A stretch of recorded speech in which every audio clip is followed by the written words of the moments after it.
$250 qanaqa bo'lishi? Sizlar yerda mobilograf tekinga ishlaydimi masjidga yoki Ha, pulini oladilar? Men hozir bu yoqqa kelishimdan oldin mobilografim aytdi, shu savolni beray. Mobilograflar qancha olarkan? Qiziq. Siznikidan arzon oladi. Men aytdim, eng qimmat mobilograf sizsiz dedim. Men mobilografiyani o'rganing deyapman yoshlarga. To'ppa-to'g'ri.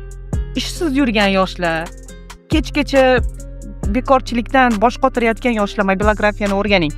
Bitta video syomka qancha turadi? Mana mobilograflar qancha oladi bitta syomkaga chiqqanda? Qancha? Eng kamida shu 200 ming bo'lsa kerak. Eng kami 200 ming, $20, 200 ming oladi. Eng bilmadim.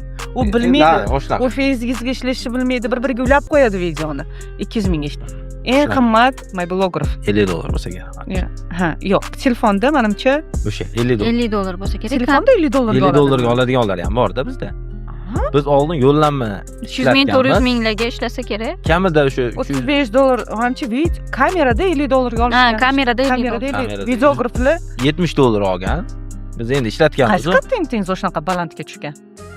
Men eslolmayman bu ishga. Endi men bular gaplashib o'zim gaplashaman. Endi noilojlik degan joy bor-da.